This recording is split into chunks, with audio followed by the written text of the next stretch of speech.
Hey everybody, Josh Searton of World Alternative Media here, and we are joined once again by the one and only Stephen Kendal at Stephen Kendal on Steemit.com, and we are going to talk about Steemit again today. Of course, Stephen is one of our most frequent guests here at WAM because he always has really good in-depth analysis of the markets, of blockchain. He's great with derivatives. I mean, it's just he's a wealth of knowledge. So we love to have him here at WAM. So thank you for joining us again. Josh, it is always a pleasure. You guys are doing an excellent job. So thanks for inviting me on, and really looking forward to it, Josh. Yeah? Excellent. So for those of our viewers who don't yet know or are curious about the system, Steemit.com is a place much like Facebook, Twitter, these other social medias where you can post your blogs, you can post your videos, you can post a whole bunch of different kinds of content, you can publish things with your business, etc., and make money at it in cryptocurrency, Steem that is, as well as SBD tokens. And it's just an incredible innovation on the blockchain. In recent times, we've seen a huge increase in the payouts on Steemit. People basically do what they would anyway on Facebook, and they get paid for it. The worst thing that could happen is they make a few cents doing what they would anyway. The best thing that could happen is they can make tens of thousands or more dollars posting what they would on Facebook or Twitter anyway. So it's an incredible innovation. But Stephen, I wanted to ask you today about these recent price fluctuations with Steem, where we've seen more than 200% increase in the last month. Yeah, okay, well, I'd like to talk about the Steem-backed dollar first, because this is the one that has really got everybody's heads scratching. And the reason why I want to talk about the Steem-backed dollar, Josh, as you know, I run a very powerful package, a software package, which tracks moving averages. And we've bolted the package onto the cryptocurrency market, and last week it triggered the Steem-backed dollar, and at first, I'm going to be honest with you, when it triggered the Steem-backed dollar, because the Steem-backed dollar is pegged to the dollar, I thought something had gone wrong, and I actually had to look really hard at what the system was telling me, and it was right. And what actually happened, it triggered a buy alert at I think it was $7.36, and the reason why it triggered the buy was all the moving averages was showing it as a bullish buy. Now, if it was any other cryptocurrency, then of course I would have been telling everybody to go out and buy it because it was going to go up and it was trending to go up. And the reality is, I couldn't understand why. So I blocked the moving average chart. And I basically said, is there anybody out there who can actually give us a proper answer? I have my own theories, and I want to talk about these theories.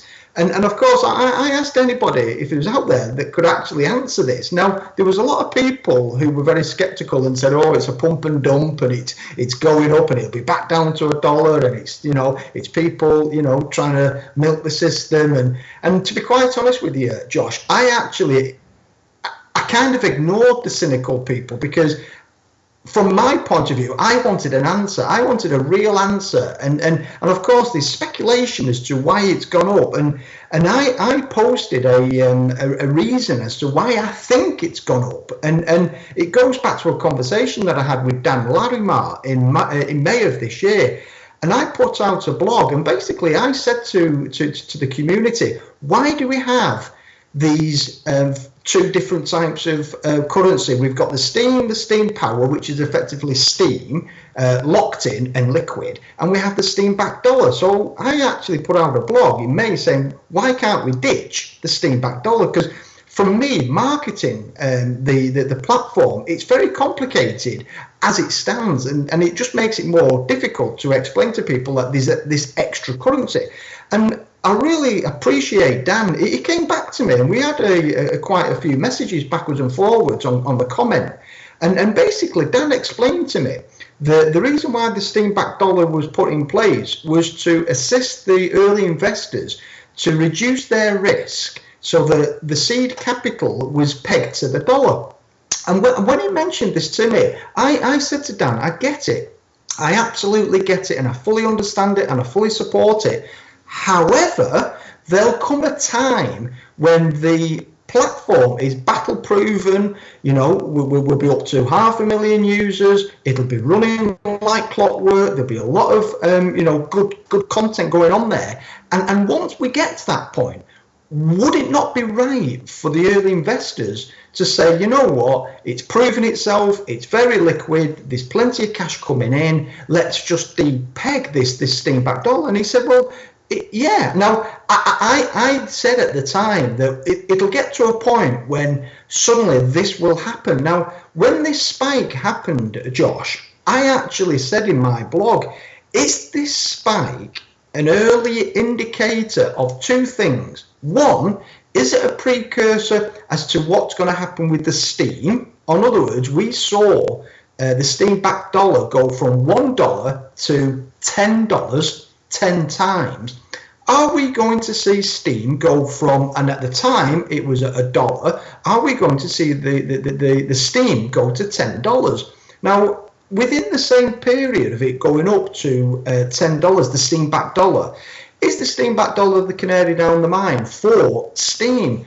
Well, of course, within days we've seen Steem shoot past it went over the $2, and I think the last time I looked it was about $1.98. And really, what is exciting me was I put out a blog this week, and basically I think I said something like all green. And what actually has happened on the Steem, it triggered at $1.88, 100% bullish buy. Now, what that means is if you look at the technical analysis across the I think there's about 159 charts I've published so far on Steemit. If you look at all these technical analysis, they've all proven to be right with an average of about times 35. So from the actual, when the DMA mapping gets triggered, when the buy alert gets triggered, the initial alert gets triggered, then there's effectively been an average of times 35. Now, with Steem, it triggered the buy alert at 85 cents, and then it retested it on a couple of occasions. And I was very conscious that the 85 cents had to stay. It had to stay, and it had to secure and confirm the buy. Well, of course it did. It bounced a few times off the 85, and now we're up to $2. From a pure technical analysis, and I don't want people to get excited when they hear this, I don't want people to get excited when they hear this, but from a pure statistical technical analysis, that means that Steem has the potential to go to in excess of $20. Wow. And that provides an incredible opportunity for those people on the platform. Just going back to SPD for a moment, there has been a lot of speculation. You gave one of the more interesting analysis of why SPD has been climbing so much. I know it's been alarming to some and an amazing opportunity for other people because, of course, while it does impede on the, I guess you could say, investing in Steem, the cryptocurrency, it also has provided a lot of wealth for a lot of people. A friend of mine, Luke Radowski of We Are Change, I messaged him the other day and I said, hey, you have about 6,400 SBD tokens in your wallet. I asked him, do you realize how much that is? Because at the time it was above $12 for one SBD. And we added it up, it was like over 80,000 US dollars. And he almost dropped everything he was holding and said, I have to do something about this. Now, there's one downside to that. It pulls away from Steemit. There's another upside to it. It's a huge investment in Bitcoin. So I've had a lot of posts lately that said $110, $120, and then I go to, because I always trade out my SBD and I keep my Steem. And when I go to trade out my SBD, I look and I'm making like $1,000 on each post, and it's astonishing. So there's that upside where I can't complain too much because I'm making a lot of money off of it. But at the same time, it seems like it is pulling away from the overall idea of the platform in the long term and Steem itself, which is the keeper. You want Steem. SBD has always been the one that you just kind of throw away. So with that said, looking forward into the future, you made some really good predictions before with Steem. You mentioned that you see it going up to about $20. Do you see the amount of people flooding to Steemit climbing as we're seeing this mass adoption with Bitcoin and other cryptocurrencies? Yeah, 100%. I did a presentation yesterday, a live webinar presentation, and this live webinar presentation has triggered quite a lot of imagination with other people. And basically, there's very few people out there who know about Steemit and Steem. And once people start understanding what it is and what its potential is going to be, then really you want to keep an eye on the liquidity coming into Steem. And I suspect that over the next 4 weeks, you're going to see a tsunami of liquidity coming into Steem. I really do. And I think what's actually happening, the reality is what is happening, is what it was going to happen from day one. And that is, it starts off with a spike. I mean, from conception, I think it spiked up to about $4, and that's when Jeff Berwick came on board, and of course everybody got excited, and everybody then started to pile in. Well, the reality was probably at that point the froth was just literally knocked straight off the top. And of course, as we all know, we all then went through the pain barrier, which was natural, and it went down to its natural level of around about the 7 cents. Now, from there, we've actually then gone up, and we've seen effectively 2 spikes. The first spike was in June, and it hit my target of $2.80 to the point. And then, of course, it came back and retested the buy alert, which is not unusual. I much rather would see it go from 7 cents to $2.80 and then come back and retest what the buy was. And really, a lot of people would have got excited at $2.80, and then all of a sudden they think the world's collapsing when it came down to 80 cents. For me, because I'm in it for the long haul, the 6, 7, 8 year long haul, I actually thought, you know what, I'm just going to acquire the Steem, because I'm not going to power down. I'm powering up all the way. And when it came down to the 85 cents, I was saying, right, okay, well, I want to prove this. I want to make sure this is right. It's right. And the reason why it's right, it kept testing it, and now we're up to $2. So in theory, the first spike was in June, which was the $2.80. The second spike happened this week, and I think it was $2.16 or something. Well, because it's actually now on the rise, and it's on a solid rise, the buy alert's been proven. I think what we're going to see over the next few weeks is we're going to see the $2.80 taken out. And originally, I said that at the end of the year we'll see a $4.70. Is that still achievable? Well, yeah, it is achievable. It's achievable now because the price is going up. And, we've all witnessed these explosion in these cryptocurrency prices over the last 3 months. And 100% increase over a night is not unusual. And it's not unusual because what actually is happening, the real term, is that the liquidity that comes in, if there's more cash coming in than the ones who want to come out, then the price is going to go up. And I think what's actually going to happen, I have my own theory, and I think it's relating back to Steamfest.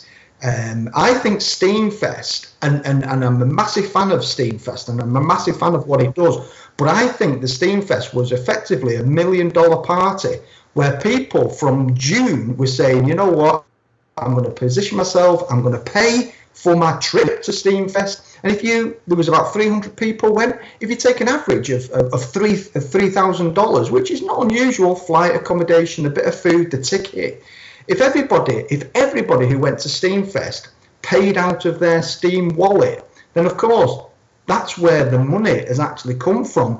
And I actually said to people, unfortunately I had to cancel my trip to Steamfest, but I said to people that I wasn't prepared at $1 at the time when it was Steamfest, it was around about $1 per Steem. I was not prepared to draw out 3,000 Steem to pay to go to Steamfest at $1, because I actually said give it till Christmas and it'll be up to $2 to $3. And of course, if you suddenly say that trip then would have cost effectively $10,000. And really, what actually is happening, I think what's going to happen is we're going to get a gradual move from where we are now, $2, $3, $4, $5, and I think sometime in middle of next year, prior to the announcement of Steam Fest number 3, I think we'll be up to between $15 and $20. And then naturally, and I mean really naturally, what will actually happen, people will then start paying for Steam Fest 3 out of Steam, which will then put a pressure on the price, and that will then bring the price back down. So of course, if we get up to $15, people then start funding Steam Fest out of the Steam, the price comes down slightly, and it might retest maybe $6, $7.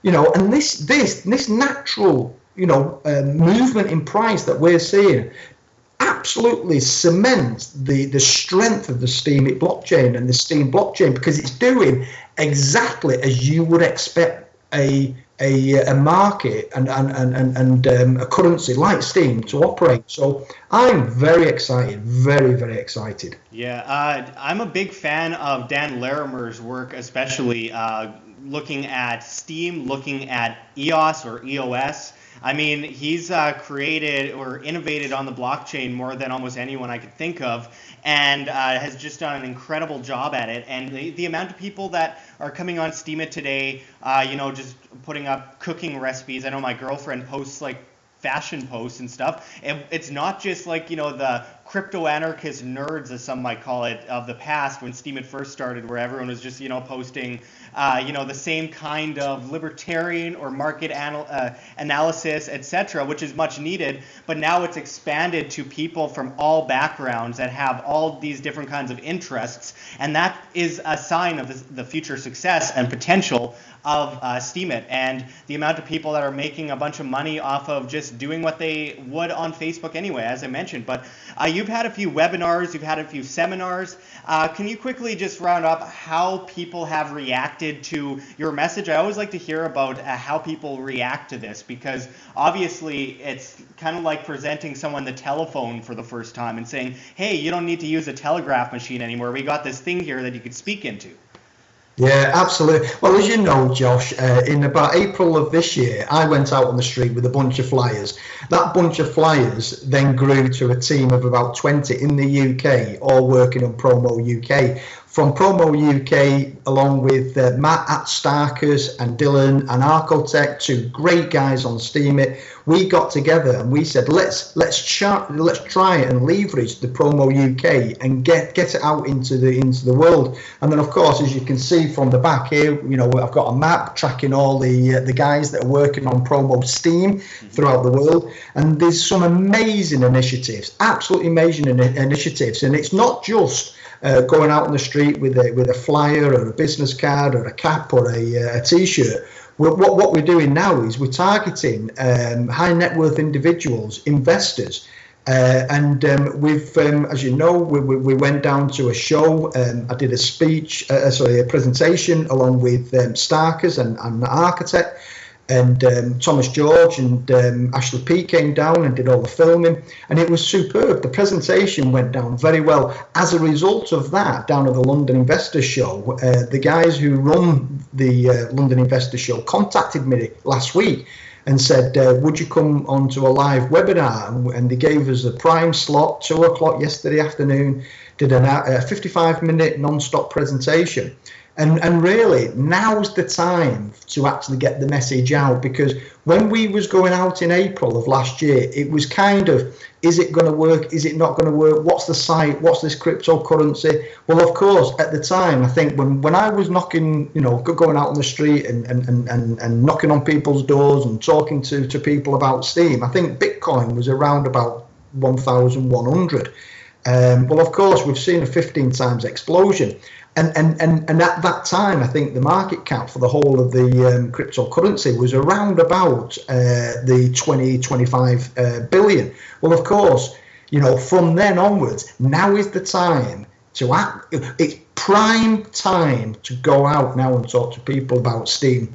I was fortunate that we've been able to contact Andrake, And the three of us, me, Matt, and Dylan, had a really good chat with Andrake. And I actually asked Andrake, was I actually premature in April going out on the street handing out leaflets?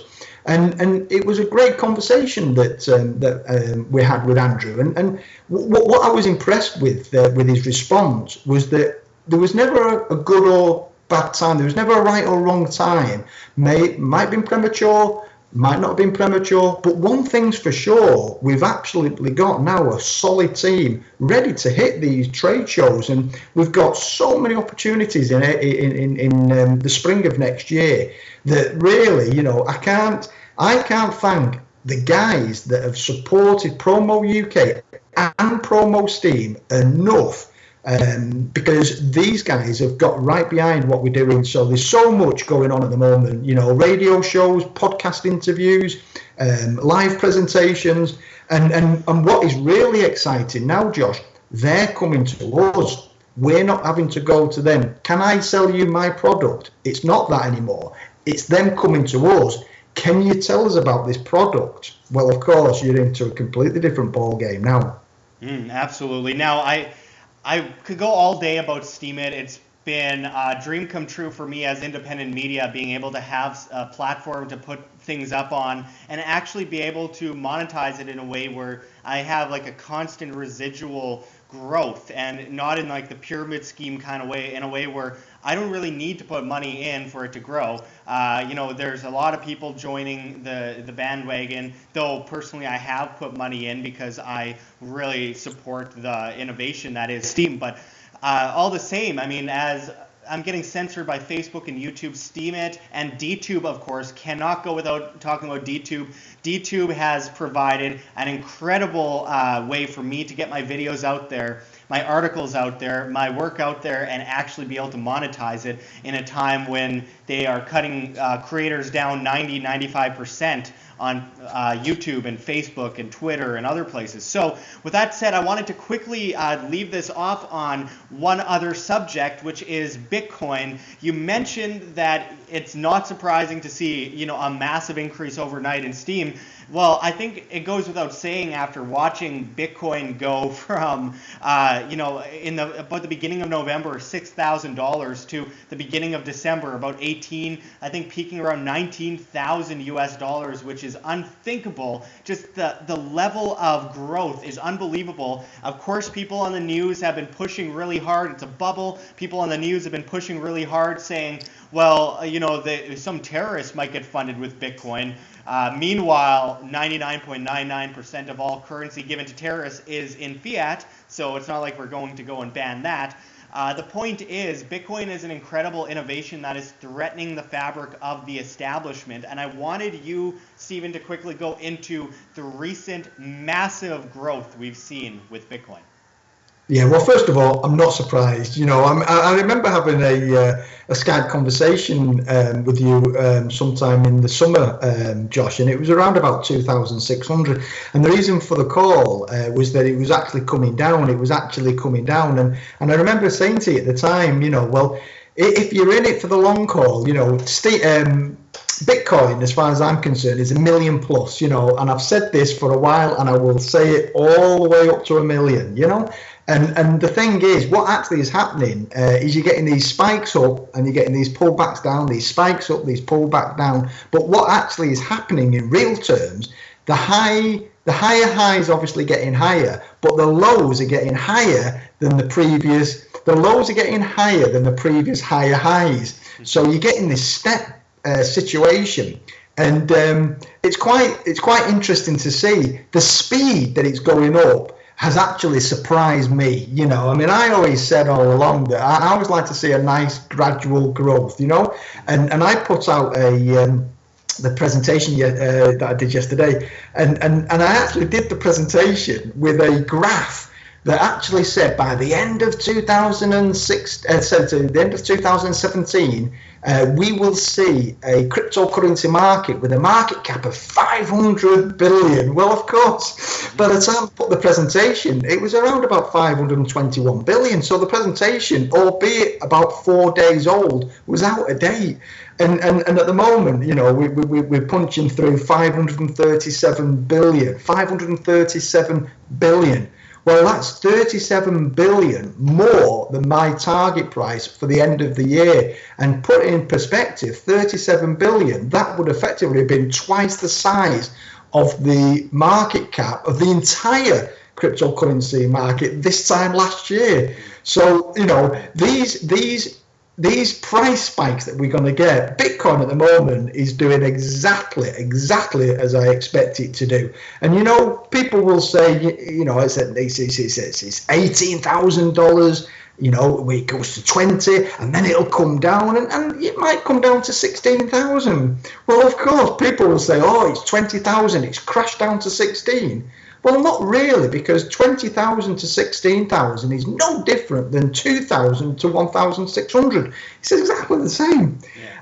And of course, they'll get a point where Bitcoin, it'll be all over the news. Bitcoin has just crashed by $50,000. Yeah, but it was up at 250,000, you know. So when it gets to 250 and it crashes down to 200,000, then the whole world's caving in as far as the mainstream media are concerned. Yeah. No, you know, you're gonna get it. Yeah, well, it's all over the news lately. You can't really turn on the television, which I try not to do as it is, but you can't turn on the television without some fear-mongering about Bitcoin, something about money laundering, blah, blah, blah, blah, blah. It's just this, you know, lack of acceptance by the establishment. Meanwhile, the establishment, much like gold and silver, they're buying it up. And with that said, just leaving it off with one more question here, Stephen, are you at all concerned about the vast amount of growth, though? And what do you think about, I mean, because there's such a huge amount of growth all at one point, I know it's not a bubble in the sense where it's, you know, the derivatives market manipulated into oblivion, but there does seem to be a ridiculously high level of growth. And with that said, what do you say to all those that are flocking over to Bitcoin Cash instead of Bitcoin? Right. Okay. Well, as far as the growth goes, at the moment we're at 0.5 of a trillion. Yeah. I'm actually projecting that by the end of 2022, the cryptocurrency market will be in a region of about 50 trillion. And what actually is happening, the reality that is really happening in the background, Josh, is that there's a migration from the old system, which is the stocks and shares, the bonds, the manipulation, the futures market. And, you know, we haven't even, you know, touched on the futures market. Well, all these markets are all going to be obsolete in the future. There will be no futures market. Now, that might come as a complete shock to people. You know, people will say, well, you lost the plot last year when you said that Bitcoin was going to hit $1 million. You've certainly lost the plot this year because now you're telling us that there's going to be no futures market.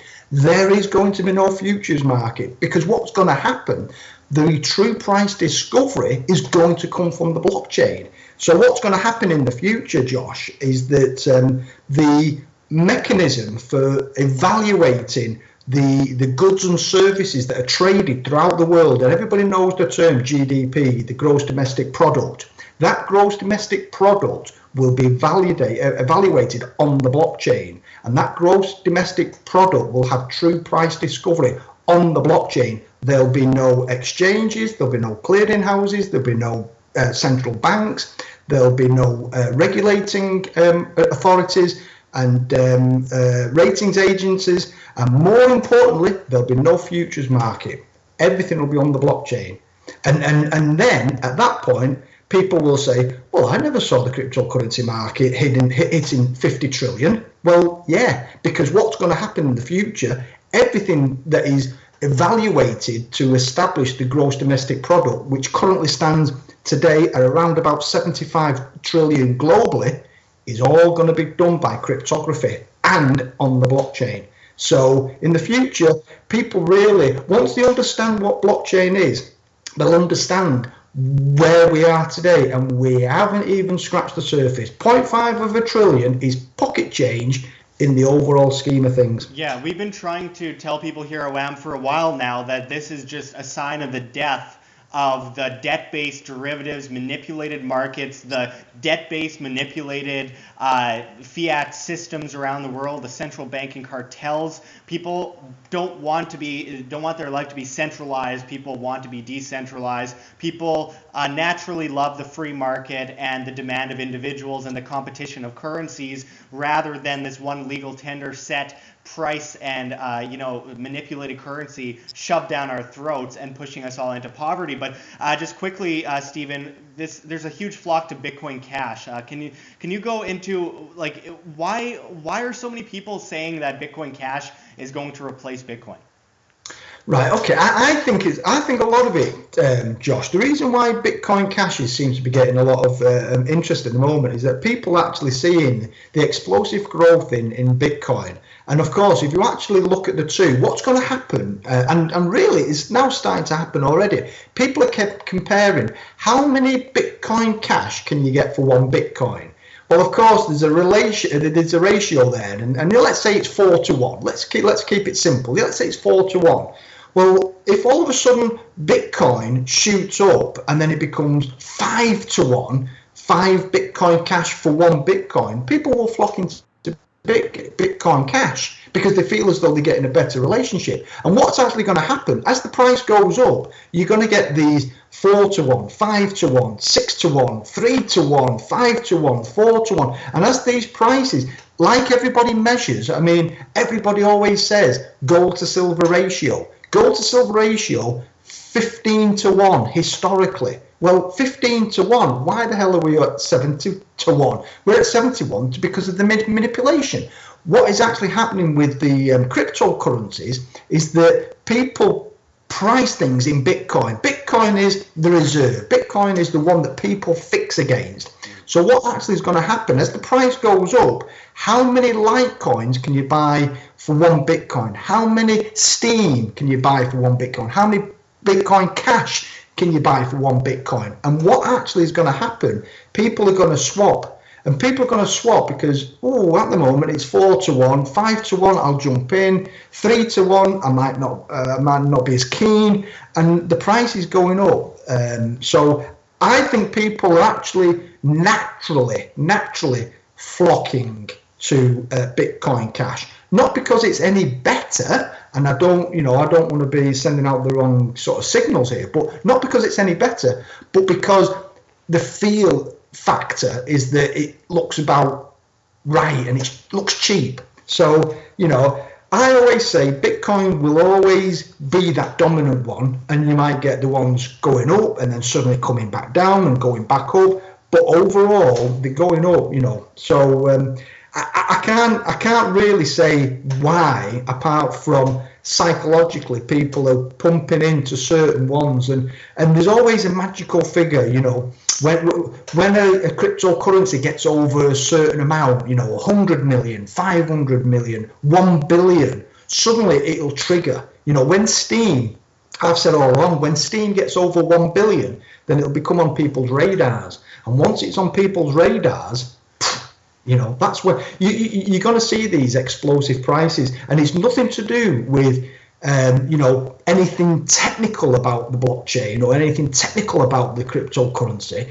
There'll always be an element of people saying, that looks cheap, and then all of a sudden everybody piles into it. Yeah, I actually had someone come to me not that long ago saying that they couldn't afford to buy Bitcoin. They wanted to get into cryptocurrency, so they were looking at Dash because they couldn't afford, at the time it was $11,000. And I said, hey, you don't have to buy a whole Bitcoin. You can put the equivalent amount of money in Bitcoin. A lot of people are just getting into the markets. It's a good sign because there's a new a vast adoption rate from the average person, whether you be a soccer mom or a school coach or whatever you want to call it. There are a whole bunch of different kinds of people that are coming into cryptocurrency for the first time, and it's a beautiful thing. There are some issues I find just with transaction waiting times because the market's still in its infancy, so when you're waiting 5 days to make a transaction and it's stuck there, and sometimes they just get denied some of the transactions because the fees aren't big enough. There are definitely problems, but every market starts with problems and it grows with solutions, and I'm sure we will see that in the near future. I really hope so, because I like to be able to move from different wallets and not have to wait days. But I mean, that's really the only downside I see at the current moment, and I think that the future is bright for cryptocurrencies. I think that people that are just getting in now are going to see a big difference in the coming years, in my opinion. And just the amount of dividends that people have made since January is unbelievable. So, Stephen, I really appreciate you joining us again. It's always great. I could go on for all day talking with you about these things, but for the sake of this video, we're going to end it here. But make sure to check out Stephen Kendal at Stephen Kendal at Steemit.com. We'll put it up on the screen there for you. And until next time, thank you very much, Stephen.